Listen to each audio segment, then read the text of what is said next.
Yang terhormat Bapak-bapak, Ibu-ibu, salam Pancasila.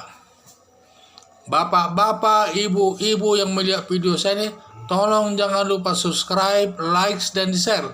Sifatnya gratis. Saya akan mengomentari kenapa menentang RUU HIP tidak dicantumkannya TAP MPRS nomor 25 tahun 1966. Jadi sumber saya juga di YouTube. Jadi saya lihat banyak organisasi Islam, yaitu MUI, Majelis Ulama Indonesia, maupun Nahdlatul Ulama dan Muhammadiyah dan kelompok Islam lainnya, banyak yang menentangnya. Katanya, apa alasan menentangnya itu? Kenapa TAP MPRS nomor 25 tahun 1966 tidak dicantumkan dalam rencana undang-undang HIP ini?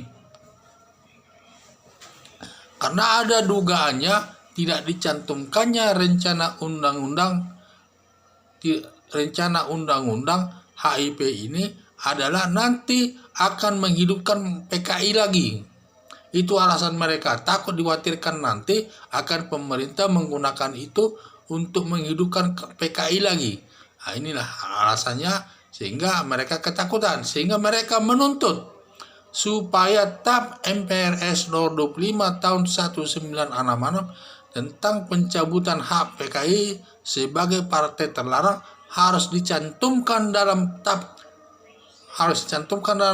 rencana undang-undang HIP. Itulah saya lihat.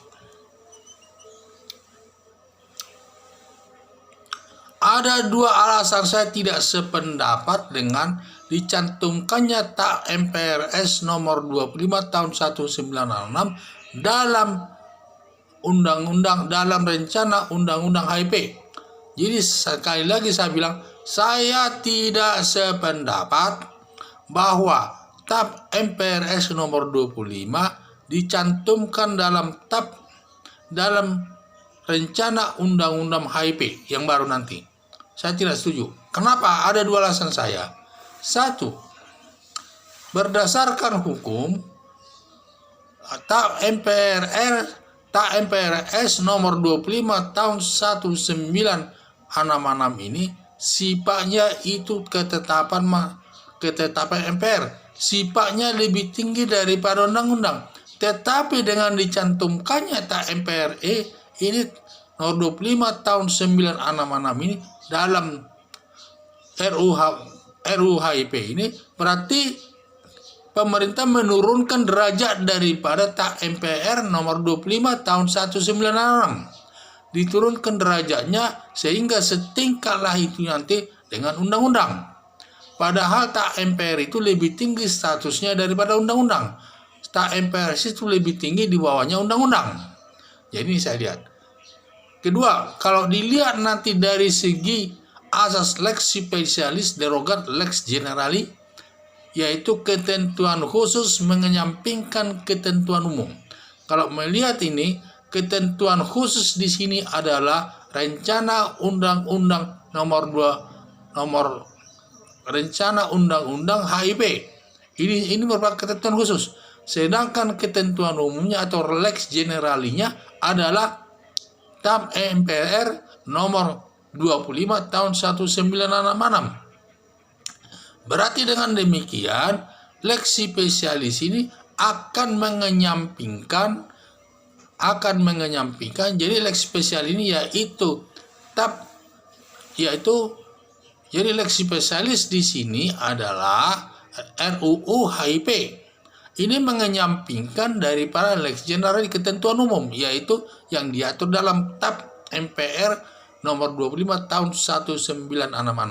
Dengan sendirinya partai PKI itu dicabut haknya, berarti nanti dia menjadi partai yang sah, bukan terlarang lagi, sudah sah karena undang-undang, karena aturan yang mengaturnya sudah tercabut oleh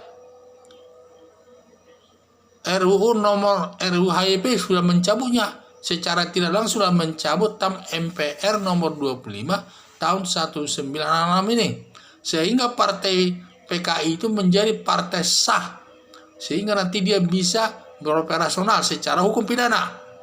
Jadi ya nanti secara hukum dia menjadi partai yang sah, bukan terlarang lagi dia nanti menjadi sah. Saya pikir bukan ini kehendak daripada yang mengajukan masalah kritikan-kritikan soal RUU daripada HIP ini. Saya pikir rencana para demonstran itu menghendaki partai politik, partai PK itu supaya tetap sebagai partai terlarang.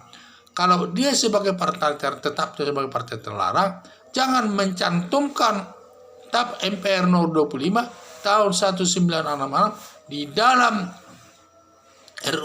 RUU HIP ini. Jangan di dalam. Dengan demikian berarti masih tetap berlaku TAP MPR nomor 25 tahun 1996 yang merupakan mencabut dalam arti yang melarang partai PKI di Indonesia ini. Sekian dan terima kasih.